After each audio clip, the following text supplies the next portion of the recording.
Hey everybody, AC here, and welcome back to another episode of Getting Hyped for Sonic Frontiers.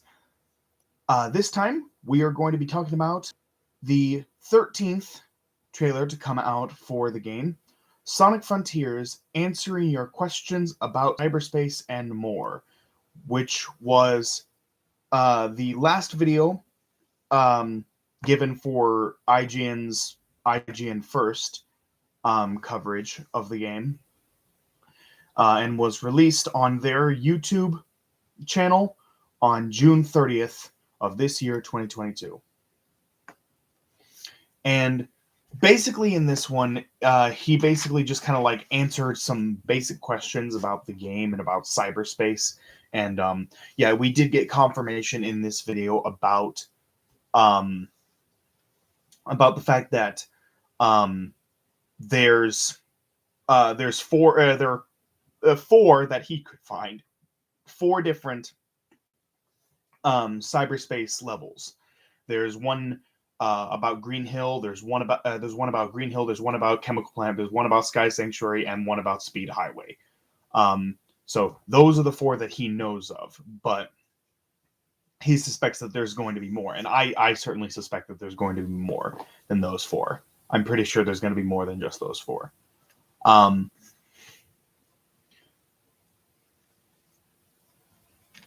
At the very least, I suspect that we're going to get City Escape and Seaside Hill as well. At the very least, I suspect we'll get those two as well. But we'll probably get more than that. But he also answered a couple other questions. For one thing, cyberspace, there are a ton of different types of cyberspace levels. Sometimes it'll be like a simple boost formula type gameplay, and then other times it will be a 2D section that you got to go through. And sometimes it's a platforming challenge. Like the cyberspace mini levels are all very short.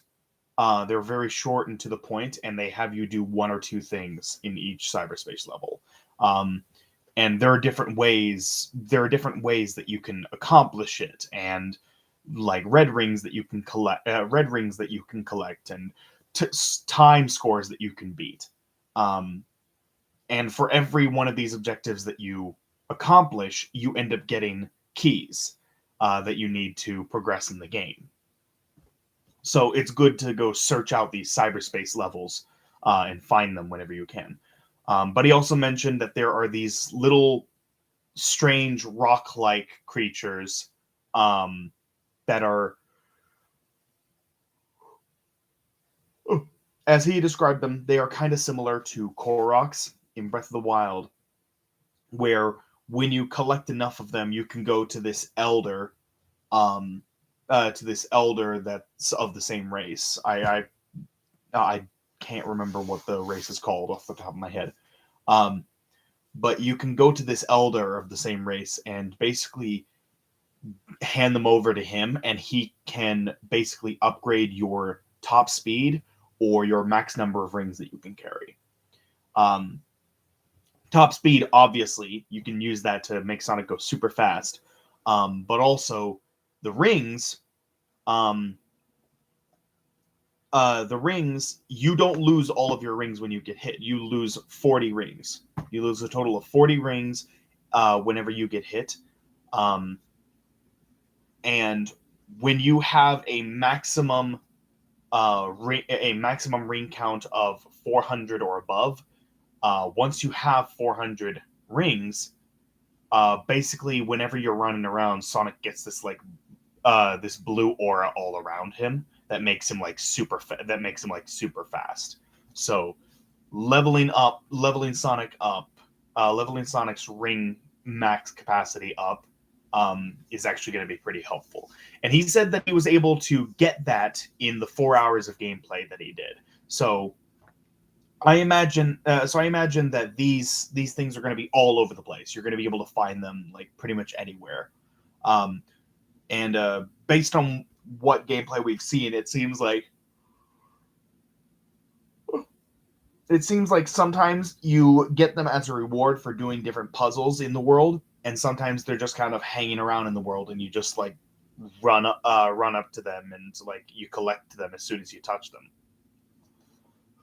So it seems that there is going to be a lot of things to do in order to make Sonic more and more powerful.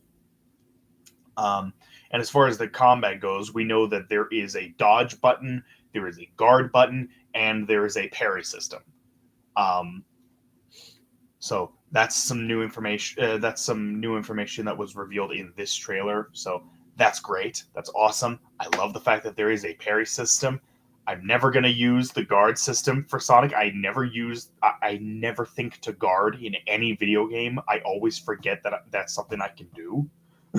I always just either dodge or parry if parry is an option. So yeah, I always, even in Breath of the Wild, I always forget to use my shield. The only time I remember I have a shield is when I need to shield surf. I always forget that I have a shield in that game. Uh, I don't know, like I don't know what it is. Just like for me, like using shields and blockade attacks, it's just not something I ever do for whatever reason. So, so yeah, so there's not much else to say about this one. It's just answering a few questions, and like we got a little bit of new information, and that was really nice. That was really cool.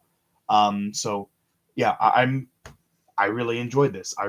It's 11 minutes long, and I really enjoyed what we had, what information we did get out of this. I thought it was really good. So that's all I've got for this video. Thank you everybody so much for watching. Let me know in the comments below what you thought of this video. Did you like it? Did it answer some of your questions? And yeah, I will be putting up 2 more videos today.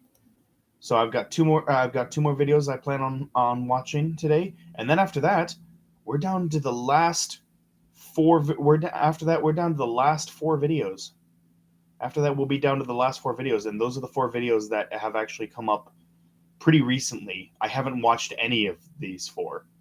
I haven't watched any of the last 4, so those are going to be brand new. Those are going to be like first initial thoughts. So that's exciting. But in any case, thank you all so much for watching. Hope you all enjoyed. Like, comment, subscribe, hit that notification bell, all that good jazz. And I will see you all in the next trailer. Take care, everybody.